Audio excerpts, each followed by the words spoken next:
Então, eu tô aqui hoje pra gente falar um pouquinho sobre contos africanos. A gente vai entrar agora no livro integrado para falar um pouco sobre contos africanos. A África ela é um continente enorme. Então, quando a gente fala de contos africanos, a gente diz que em alguns locais, países e tribos específicas do continente africano tem uma tradição muito forte da contação de história. Eles dizem que a cultura oral, a oralidade, o falar e contar história, tem poder de energia vital transformadora do mundo, energia de vida, que pode construir um mundo à volta e transformar coisas e dividir saberes.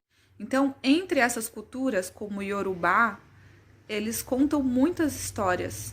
Eles fazem festas para contar história e tocar música ao mesmo tempo. Muitas cores e muitas histórias eles usam nesses eventos. Tribo Bantus, por exemplo, significa um ramba, uma energia de saudação. E para os Yorubás, axé.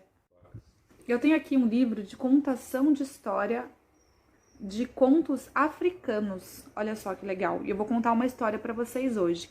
Depois vocês vão pesquisar um conto africano, escrever ele e fazer um desenho sobre ele. Era uma vez um artesão que trabalhava com arte de cerâmica e barro.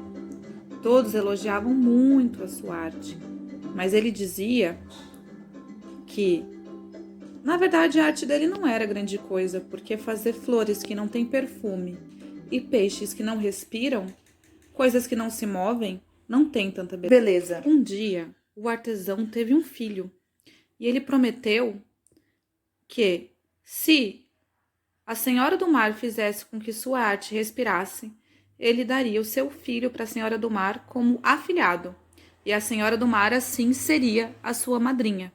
Ele fez um peixe gigante e disse que se esse peixe respirasse, então a Senhora do Mar teria seu filho como afilhado. A mulher teve muito medo, pois sabia que não se pode retirar uma promessa dada à Senhora do Mar. Um dia as marés encheram.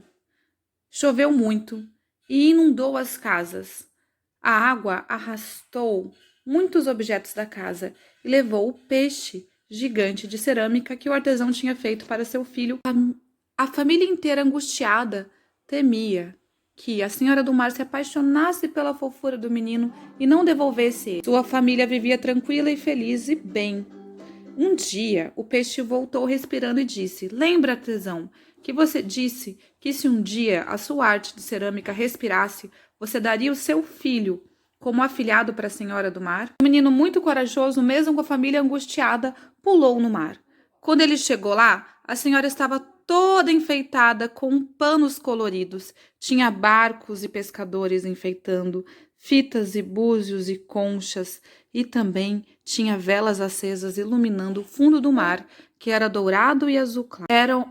Era um palácio, e os panos coloridos serviam de vestes para a madrinha do menino. O menino, muito esperto, lembrou que os pescadores contavam que quando a Senhora do Mar gostava muito de um presente que lhe era dado, ela não devolvia.